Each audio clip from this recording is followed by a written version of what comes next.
welcome to People of Paradise. I'm Shirley and this is Lynda. Hello Lynda. Hi Shirley. Welcome to the show. And Lynda, of course we went to Liam Ryan's from the Narcs a little while ago, and while you were there, L for Liam. L for Liam and L for Lynda. And while we were at Liam's, what happened there? Oh, I took along one of my Narc 45s which he signed, which was very nice. And it was a Midge Marsden one too, wasn't there? And a Midge Marsden one, which Liam was a part of as well, in the production of that. And he had a little story to tell us about the fork too, which we'll see. We've got some footage, so should we go over and have a look at that now? Yeah, sure. So this is over at Liam Ryan's house when he was signing his albums for Lynda. Yeah, up there we're fine.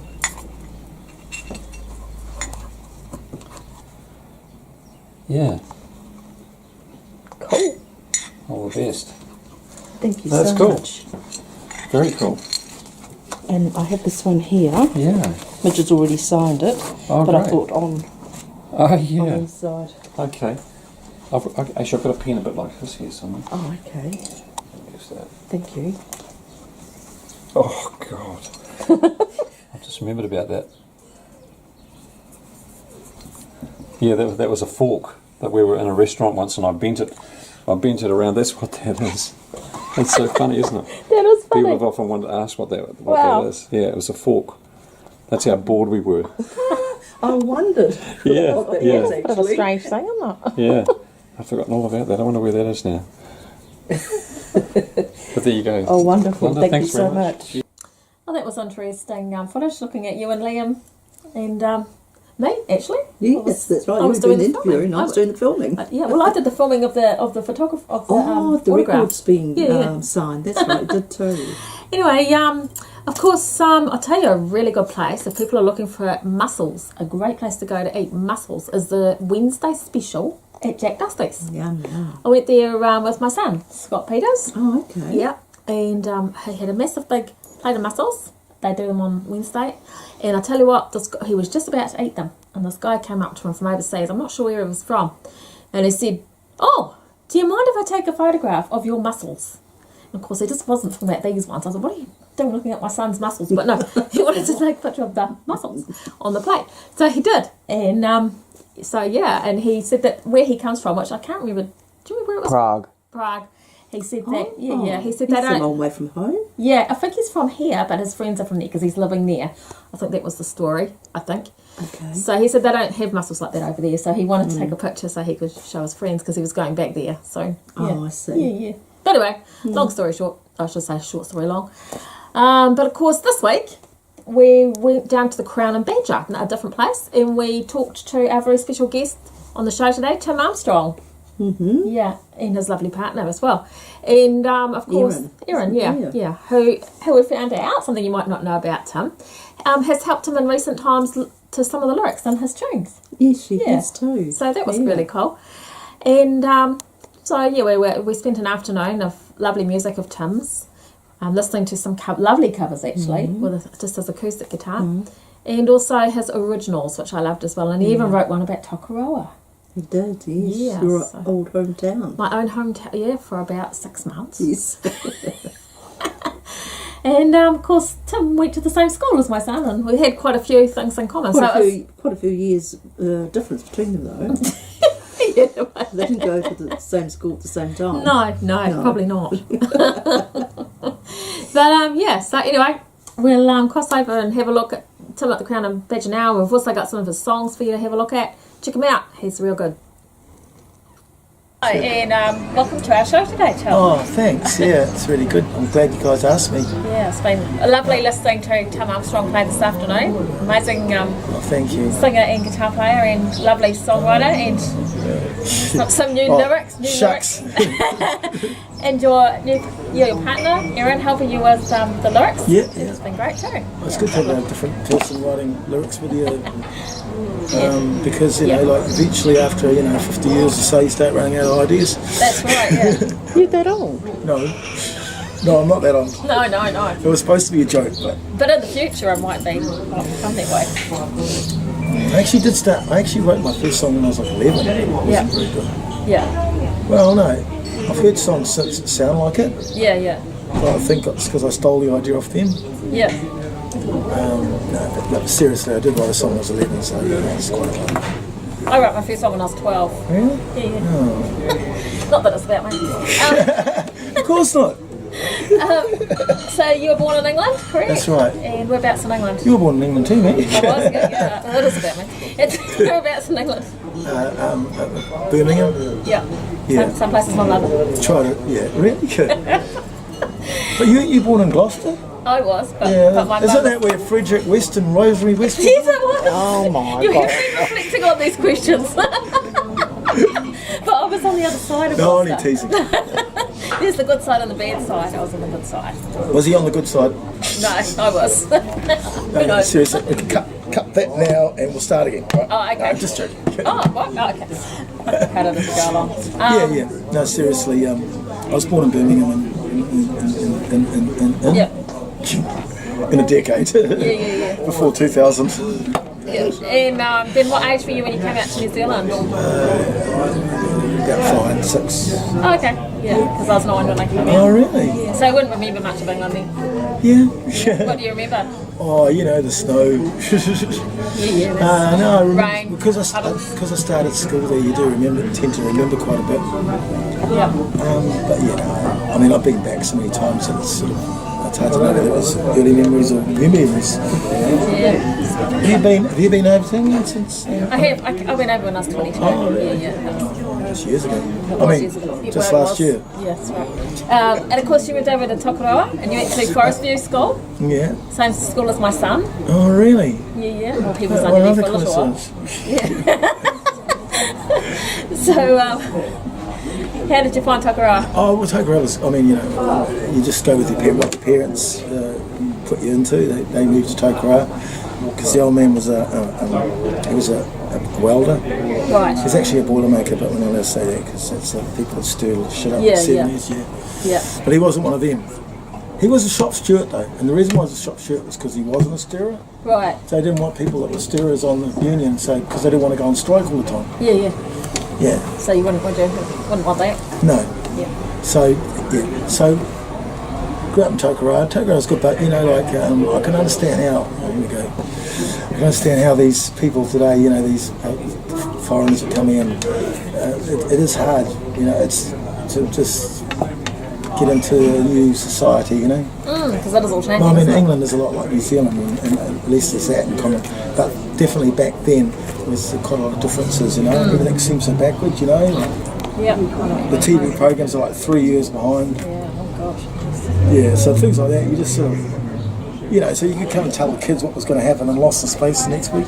Mind you, that's something we didn't have in common because my parents refused to get a television. No, really? You must have had a very hard upbringing. Did they? So getting Oh, on, but they got one in the end, didn't they? yeah, of course. Oh, everyone. So getting on, but now it's gone. I don't like TV anymore because I've kind of gone full circle. Of course you don't like TV. But getting on to the music side of things, Yeah? yeah. What sort of made you get into music? What was your influence or your inspiration? Yeah, I don't know, I just sort of, you know how it goes, sort of hear the songs on the radio and you really like it. Yeah. What was your first Well, song think- that you liked? No, I don't know. HMS Endeavour. Right. Okay. Anything else? HMS Endeavour was her sailing ship. And I didn't know that you actually you like Andy Gill. Yeah. But I prefer David Cassidy. Okay. Top 5 crushes when you were 10 So- years old. No, seriously, what actually really got me into the band, Beatles, I was going to say. What really got me into the music was the Beatles. Yeah. Yeah, so I actually saw that film Hard Day's Night, and then after that was Help Yeah. on the same thing, and I thought, well, that's cool. And I thought, well, that'd be a good life to have. With all the money. Yeah. That'd be pretty good. Girls screaming. You can up make the money, so it really whatever they like. wasn't happening like that at the Crown Pageant. What we were clapping, and it sounded Look, great. there's people around us, you know. Oh no. Don't move the camera over there. No. Yeah, so it was kind of that, and then other things like we used to play a brass band, and I don't know, I always seemed to enjoy the music, you know, wherever it was, you know. Yeah. even though I used to get told to shut up in the choir. But I could never find the right part because I was either too. I was in between, so I kind of had to go for the harmonies, you know. Oh, yeah. I wasn't high enough for the girls or low enough for the boys. Right. Yeah. Oh, well. It's sort of handicap thing, you know. Yeah. You wouldn't have the problems with the girls. Either way. Yeah, well, you know. Yeah. So, which is your favourite Beatle? Oh, God. You had to choose one. If I had to Apart choose from Lynda, of course.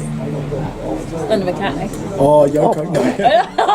I don't know. I like them all for different reasons, but I don't. I actually find some of them.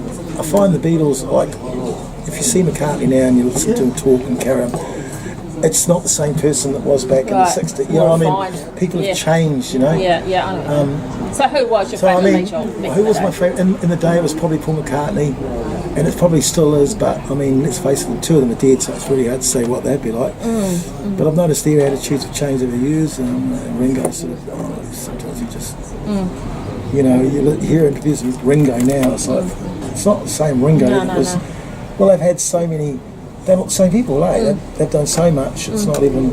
Yeah. In the early days when they were like funny and mop topish and all that, they were quite cool, and then they got serious, that was alright. Then now they've become old people, and it's like, oh my God, you know? Yeah.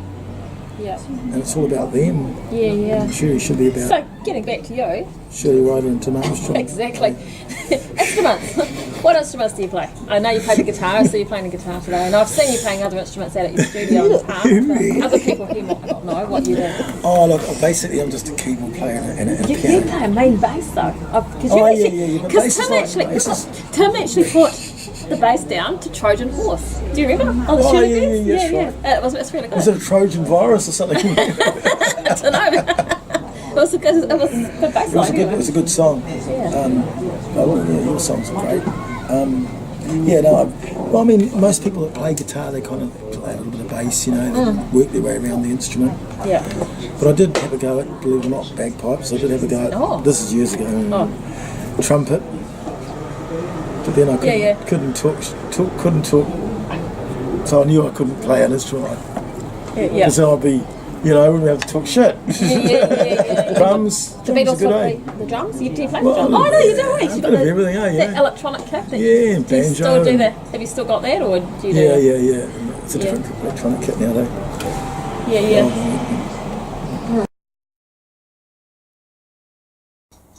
Hello, people from paradise. Tonight I'm drinking a Pinot Gris 2017 White Cliff, and it's a very nice drop. I'll just have a wee taste, double check. Yes, very nice indeed. Nice smooth wine, it goes down really easily. It's not as dry as a Chardonnay. Lovely with fish, chicken, any sort of white meat. And cheers, Pinot Gris.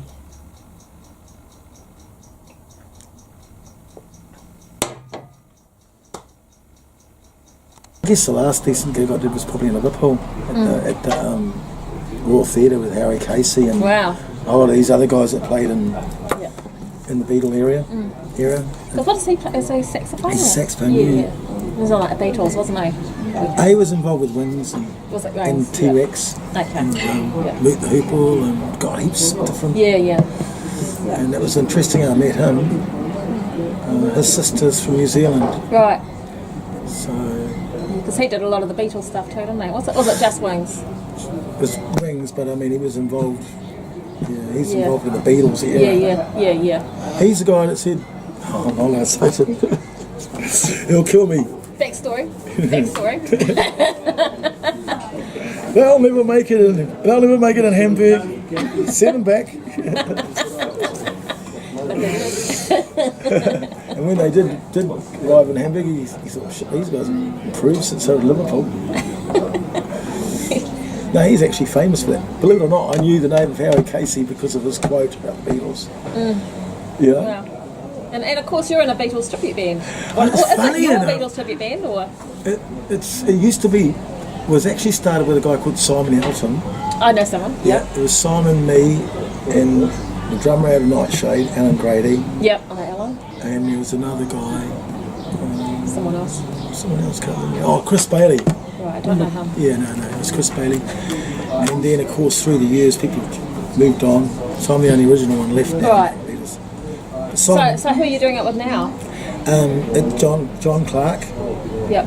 from not Fred Dagg John Clark either, by the way. Oh, No, he's passed on now. long time ago. No, John Clark from Auckland. He's been around a while, playing different bands. And the two guys that are my normal band. Radio. Yep. We're just like a dance band, a Tim Armstrong band, TAB, what do you want to call it? Kiwi Bandits. Yep. Yeah. So Don McClumpher and Yeah. Nigel Sanderson. Yep. Yep. Nigel's, yeah. So they're good players, good guys. Yeah. No, yeah. Very good. Yeah. Oh, that's awesome. Thousand miles I travel, chasing shadows in the dark. It's such a lonely road without you by my side. GPS already set, showing me the way to care. The long haul before I make it back to your bed. Yes, I'm driving the white line.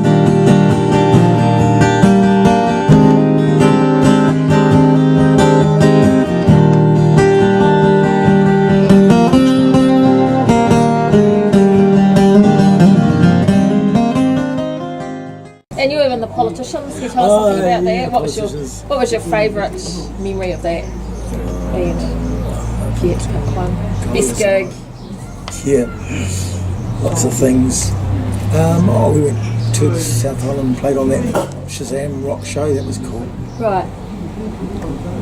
That would have been cool, yeah. Yeah, it was in the Christchurch Town Hall, Canada. and there's a lot of people. They were all under 20 Yeah. in those days. Now they're all over 50. It was funny how things change. That's just them though, not us. We're not over 50. Yeah, that's right. Of course. You're only young. And of course you got your studio too. That's right. I have too. I forgot Yes. about that. Studio is a room. Now it's cool. We're actually going upstairs now. We're above another house. So Yeah. Great. And got a bit of new stuff there, and so it's good. I enjoyed recording your stuff with Thank you. Graham. Yeah. It's really cool. Do you have many other people coming in? Or? I've had Mark Typery. What's your claim to fame then, Tim? Would you I say? don't know. Oh, there's a claim to fame. Oh, I sang that song St. Paul, you know? Oh, yes. In 1969. No. Shane. My claim to fame. Please, I don't know. Have I got one? Like, yeah. I think Shane's Teasing. I don't. My claim to fame, I don't know. Probably the person that's been doing it the longest without stopping. You definitely do that. Yeah. Yeah. And, Yeah. yeah. See, And what you're, about this? and you're versatile too. Oh, very. Aren't Yeah, you? that'd be my claim to Originals, fame. covers. Yeah. And you never know the right words, that's always interesting. And always never play the right lead break, always make up my own lead break, that's even more interesting. And my claim to fame, I don't know, I won a competition once singing Andy Gibbs' song, Which song was that one? Shadow Dancing. Well, I used to love that song, as you know. Really? I don't suppose you could sing a little bit for us today. Well, all I can remember is you've got me looking at the heaven in your heart. This isn't it? Here's a song about Tokoroa.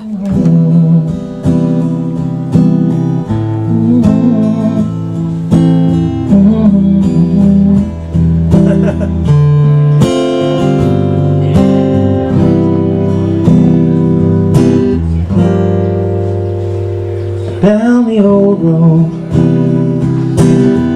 where we used to go, leaves along the way on a rustic autumn's day in the old town. Down the old road where we used to play on a warm and summer's day, we used to get around in the old town. I could take you back with me, I'd like for you all to see the old town that it was back in the day. What was the largest audience you played to in Liverpool? Was that would have been one of your largest? It was probably about five. It was probably about 5,000 or 6,000. Eh? Gee, that's Yeah, it was in fabulous. one of those big Royal Gala Theatre, you know. Were you nervous at all? On No, because stage? there was about 15 people on stage. Yeah. Wasn't me, you know. Oh, yeah, of course. I mean, Yeah, it was, realise that. what was really cool was that these other guys that were actually played in Wings were playing in the band as well. Oh, They okay. were coming in and out. And one really interesting story was that when I was about 18, which was just yesterday, last year, now when I was 18, back in the day, I went and saw this Beatles tribute show, and it was actually in Patara, and don't laugh, they were on a tour of New Zealand. They were called Beatlemania. They were the first Beatles tribute band ever done, ever come out. And so we went to watch them in Patara, right? And then, because they were on their tour, and they were just filling in between Auckland and Hamilton, whatever they do. And then I went out and talked to the guy that played Paul McCartney in this trivia show, right? And they were the first, they were called Beatlemania, they were the first ones on Broadway and everything. Brilliant, you know. Anyway, I get to this Liverpool gig, and there's all these different people coming on the show, and who should show up? That guy that I met when I was 18 was on this bill, and we had to back him up. And it's like, and I said to him, I said, you were in that Beatlemania show, eh? Back in New Zealand, back in the late 70s. And he goes, yeah, I can. I said, I talked to you like outside the venue, just in the foyer there. And he couldn't even remember the town. He couldn't remember the gig. He obviously couldn't remember me. But it was just so funny after all those years. This is what music seems like, you know. It comes back and haunts you. And it was really cool. Like another one that was really cool was I used to love that band Golden Harvest, you know. And later on, years later, I became friendly with Carl Gordon and ended up working with him. You know, like things like that, and just hanging out with the people that you used to really look up to. You know, like the people that like Shane. You know, since I wrote a song and Shane recorded it. That's right. That Yeah, was of course, really, the Anzacs, eh? well, see, when I was 9, I used to love Shane, eh? Yeah. And I think the first gig I ever went to wasn't Shane gig, it was Craig Scott one. But I used to like his stuff too. But yes, later on when I was working in the music shop, Craig Scott used to come in and sell. He became a salesperson for musical instruments. Right. A sales rep. So I used to come in the shop. So you get to meet all these people and through different things later on, you know. And yeah, that's the thing I like about it. People that you looked up to, you know, like Tom Sharplin's and the Ray Clements and whatever, you know, you get to meet them, you get to know them. Oh, it's cool. Graham Braziers and all those kind of people. Even better when they actually look like, think that you're good, you know, like, or think that you're, you know, they say, oh, you know, really cool, and well, I'd love to record one of your songs, and they actually go and do it, you know. That's a good buzz. That must be a thrill. So that's one of the best things about it. But I've never had although I've had albums released, and interestingly enough, the guy that put out the first proper produced album that I ever did has come back to live in Hamilton, a guy called Grant Hislop. Oh, yeah. Yeah. He set up the Rock 93 thing, and he recorded all these artists, and I was one of the first ones involved with him. So and he's back and living in Tauranga now, and he's got this music shop. Final Vinyl Destination. Vinyl Destination, yeah. But people like Richie as well, you know, there's guys like that you get to know and hang out with. But I mean, I never wrote anything in the book because, to be honest, I never keep up with those guys. I was never a drinker, you know. I think a lot of musicians can fall into that trap of drinking heavily. You know, the ones that drink heavily don't have a good. They find it hard to continue on. Well, for a start, it stuffs up the fact they can't drive to gigs, and if they're having to drink all the time, they've probably got about 5 driving convictions before they, and things like that makes you a little bit unreliable. And I think that's been one of my blessings, that I've never really been a hard out drinker. So I never used to hang out with Richie and do the drinking. You know, like they'd all be on the booze after. That's when all the stories come out, you know. I didn't really have those stories with Richie. I mean, I saw him on stage and that, but he always seemed to be under control. I don't know, he seemed to be able to drink a hell of a lot, and he would still be able to keep it together. And when he started getting a little bit too many drinks, he'd start, you might be the brunt of his jokes. So then again, I'd sort of move away from all that. I didn't really want to get involved in that, Yeah.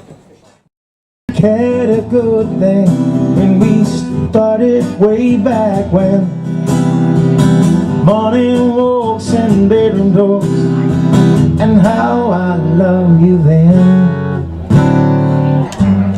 Summer skies and lullabies, nights we couldn't say goodbye. All of the things are here, dreams survive. Photographs, memories, all the love you gave to me. Somehow it just can't be true. That's all I've left of you. We sure had a good. Yes. Oh, I met Roy Buchanan once, so that was cool. So it was one of those weird ones where we were in New York with the politicians, because we went over to America and did a few little things and nothing major. Yeah. Went to New York. Yeah. And this guy, Roy Buchanan, he's like one of the greatest guitarists. He was asked to join the Stones, and it's one of these guys. He's like, Yeah. But we were just like walking along the road, and we had this really wicked guitar playing, and there's this guy playing in a bar. Yeah. We went into this bar, and who's that playing? Oh, that's Roy Buchanan. Really? It's too. He was just like jamming, Yeah. just practicing. And then a year later, he was dead Sad ending. because of the drinking. Right. Well, not because of the drinking, but it doesn't help. No. I'll better give up. No, but I'm talking about, Yeah. So that doesn't help a lot of musicians' longevity. Because I do think musicians, on average, a lot of them don't live as long as they do. Well, you know what I mean. I'm not being horrible, but it's just a lot of them burn the candle, Yes, I suppose you have to pace yourself, don't you? Yeah, they burn the candle, which I've been guilty of too. But Well, that might be why you've been able to work constantly now for many years, haven't you? You're always gigging somewhere. yeah, it's like if he was a boozer, probably wouldn't. Yeah, I don't know. But anyway, it certainly pays not to be to keep it under control. Well, I do a lot of variation. I've got a residency on a Thursday, so that's good. It starts off the week quite nicely, and then Friday or Saturday. Friday I might usually try to do a workingmen's club or a pub with my band, Yeah. and then Saturday I normally do private stuff because that's the market. That's for me. I don't mind, Yeah. So, but like for instance, like last night we played with Guy Fawkes in Lawrenceville. Right. So things like that. Saturday nights will be a function or something. Yeah. Yeah. And then Sundays will be like something like this. We were playing today at the Crown and Badger in Tauranga. Or, it'll be Once a month. there's a gig in Rotorua, do once a month. And, last week we played at Parongia on a Sunday. Yeah. So it's always, it's always Thursday, Friday, Saturday and Sunday. Yeah. And then, this week we're starting on Tuesday because we've got the Melbourne Cup. Right. It's a matter of trying to think ahead. Yeah. And future projects.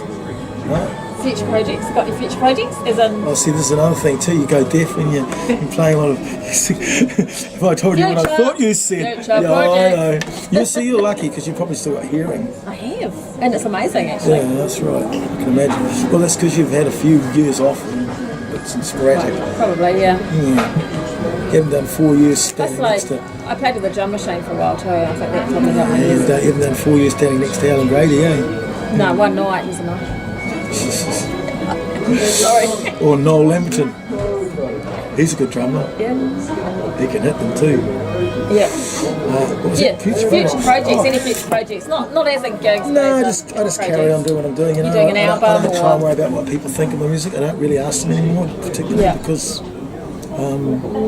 then you're just leaving yourself open to someone going, oh, you should have done that or could have done that.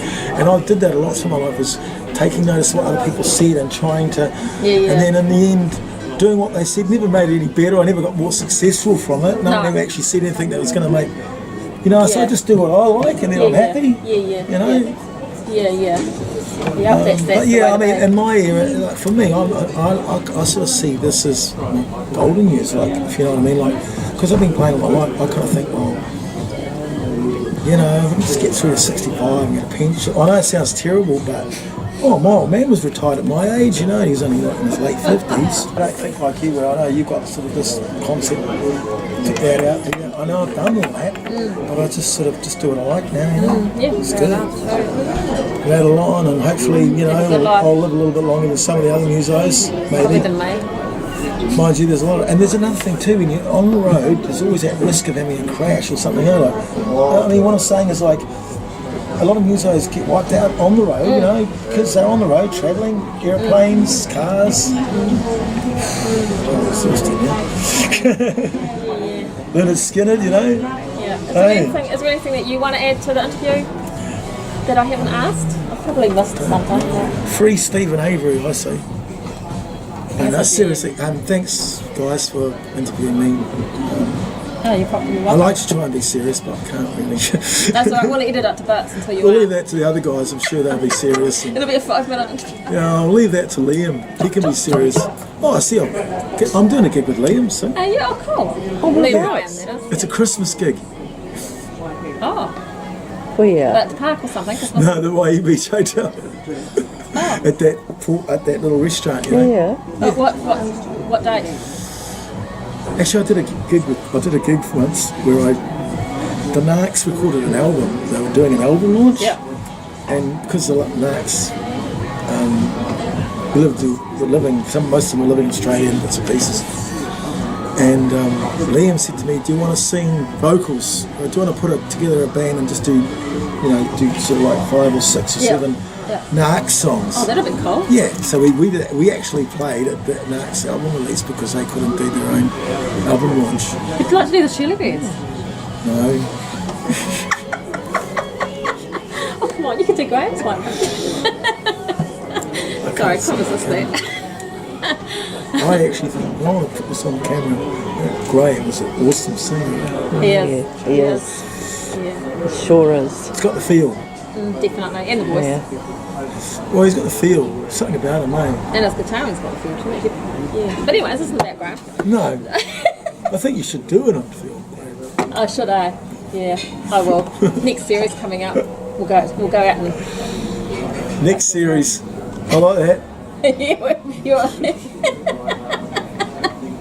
Anyway, so this is Tom Armstrong, obviously. Thanks for Thanks. for taking the time out after your busy gig, Yeah.